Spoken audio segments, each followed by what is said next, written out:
구독 신청해 주시고 공인중개사 관련 정보 많이 알아가세요. 공인중개사 취업에 대해서 말씀드리려고 하는데요. 사실 이 내용들은 20대, 30대들이 공인중개사 자격증을 취득하고 나서 할 수 있는, 취업할 수 있는 곳들에 대해서 좀 정리를 하려고 합니다. 공인중개사 자격증을 따면 이런 종류들처럼 취업을 많이 하시는데요.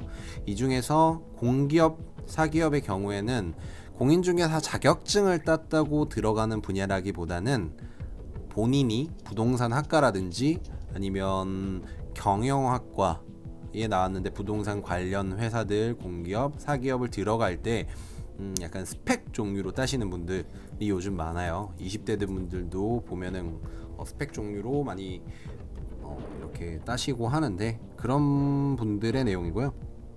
그래서 공기업, 사기업을 좀 넣어놨고, 그 외에 재건축, 재개발은 사실 저도 많이 아는 분야가 없어서 제가 추천을 드리기에는 하지만 그런 분야도 좀 있다라고 적어놓은 거라고 보시면 될 것 같습니다. 그래서 여기에 있는 순서는 취업을 많이 하는 순서라기보다는 그냥 임의적으로 제가 적은 순서니까요. 그렇게 봐주시면 되고, 여기에서 하나하나 조금 내용을 살펴보도록 하겠습니다. 건설업과 시행사.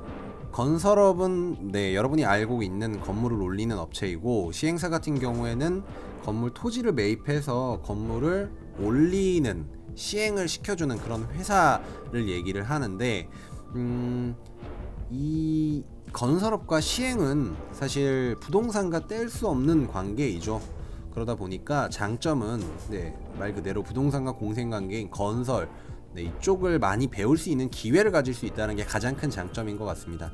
하지만 단점은 사실 건설업이라든지 시행사, 건설업 같은 경우는 건설기사라든지 아니면 오랜 기간 경력을 쌓으신 분들에 대한 처우는 어느 정도 있을지 모르겠지만, 사실 공인중개사 자격증만 땄다고 해서 건설업에서, 그리고 시행사 이런 보면은 금융 쪽 관련 일들도 많아요. 돈을 어떻게 댈 거고 이런 내용들이 많은데, 그런 분들은 사실 부동산 학과를 나오거나 경영학과를 나오신 분들도 좀 많아요. 하지만 시행사로 들어가시는 분들, 소규모 시행사들 같은 경우에는 공인중개사 자격증을 따고도 20대 분들이 많이 좀 들어가시긴 하더라고요. 그리고 단점이라고 보면, 그러다 보니까 공인중개사 자격증만 가지고 계신 분들에게는 사실 보통 소모직 대우이고 처우가 좋지 않은 경우가 많고, 보통 몇십억 단위 사업이 많아서 일반적인 지식으로는 이제 업무를 시작하기는 좀 쉽지가 않아서 초반에 쌓아야 되는 지식들이 많아서 좀 고생을 많이 할 수 있다, 이런 내용. 제가 건설업 쪽에 잠깐 취업을 했었는데 쉽지 않더라고요.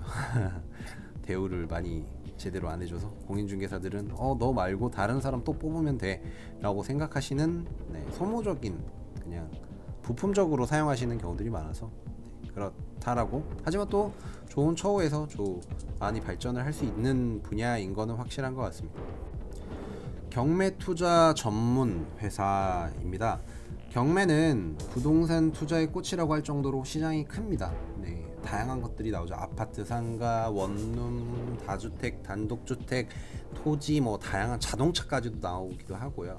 다 나오는 경우가 많죠. 그런 경우가 많고, 거기에 부동산 시장이 좋지 않을 때 더 빛을 발휘하는 분야로 사실 배울 것들도 많고 해야 되는 것들도 많습니다.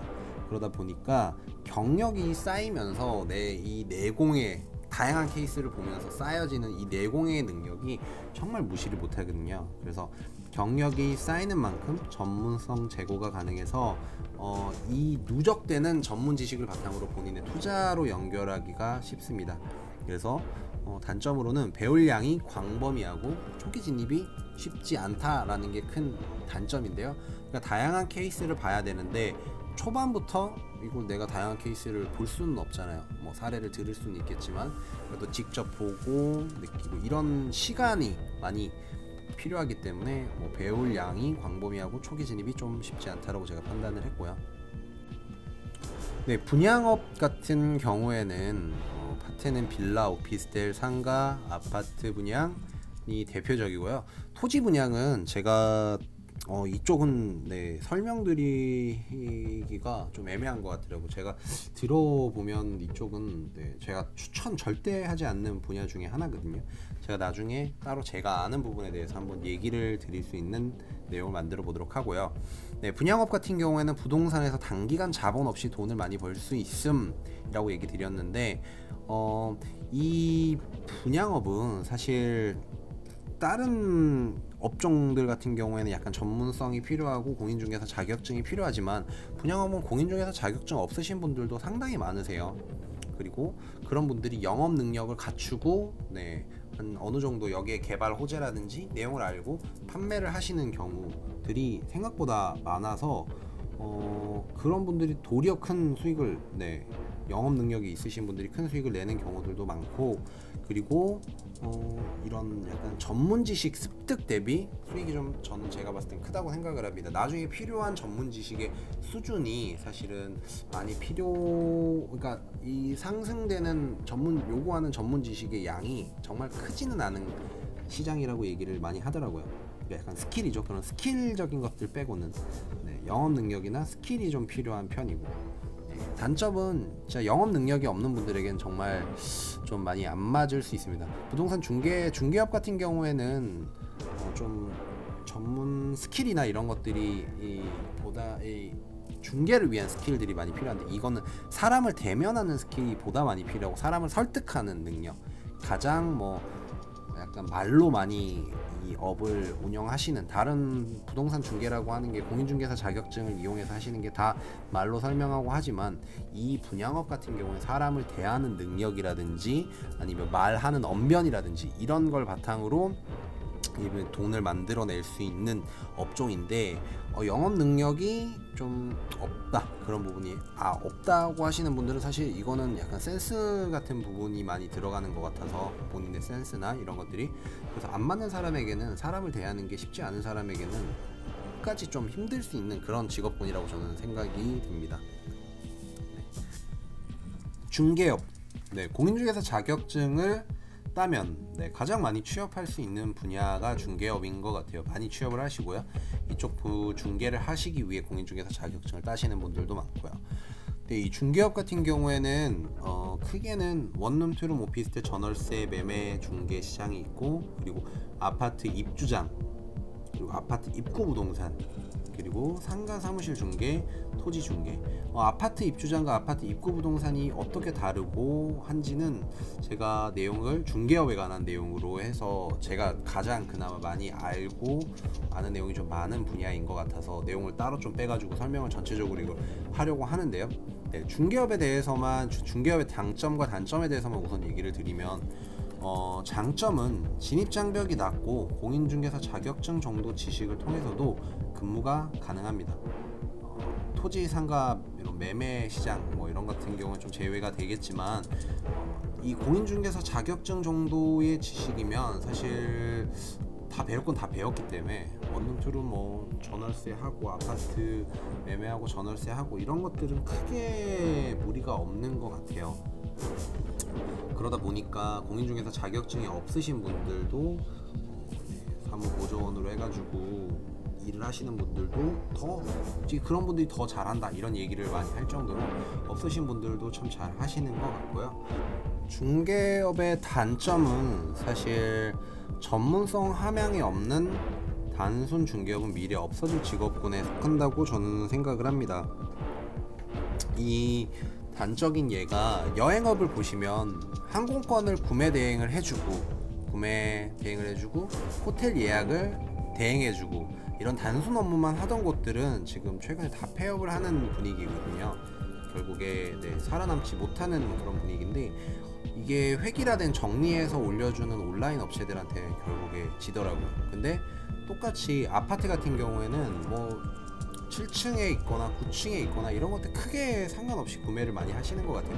가격 차이고 그런 것들을 획일화해서 나타낼 수 있다면, 그런 업체들의 결국에 직거래라든지 아니면 그쪽에서 직접 이런 매매를 하다 보면 직접 매매를 할 수도 있죠. 사실 직방과 다방 이런 데서 아파트 중개 광고 시장 열다가 직접 중계도 할 수 있는데 그런 시장에 많이 중계를 해버린다라고 하면 결국에는 이렇게 획일화돼가지고 끝나버릴 수도 있는 그런 시장이지 않을까라고 생각을 합니다.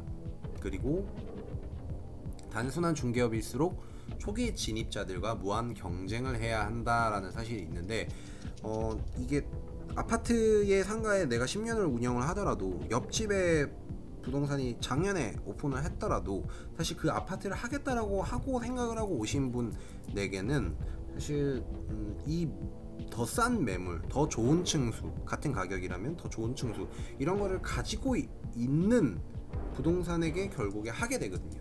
근데 이거를 두고 사실 그 물건을 따오는 것도 스킬이라고 얘기를 하지만 결국에 그런 정보의 비대칭을 이용해서 하는 업체들은 결국에 큰 경쟁력을 갖추기는 좀 힘든 것 같더라고요.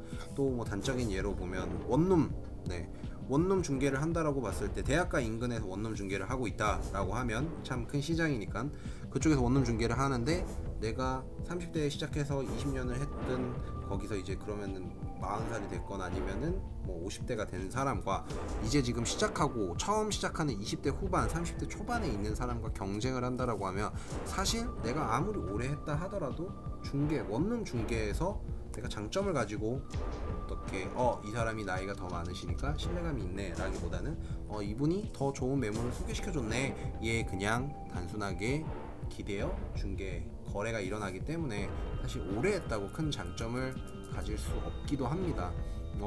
오래 했으니까 그 동네 매물을 더 많이 알고 더 매물을 많이 따올 수 있지 라고 하시는 분들은 사실 서울에 있는 공실클럽이라는 업체의 내용을 아신다라고 하면 그런 내용 말씀 많이 못 하실 거라고 저는 생각을 해요. 이렇게 내가 5년을 하든 아니면 어제 오픈을 했든 공실클럽이라는 곳에 들어가서 내용을 보면 우리가 가지는 공실에 대한 정보의 내용의 수준의 차이가 전혀 없게 되는 시장이 된 것 같아요.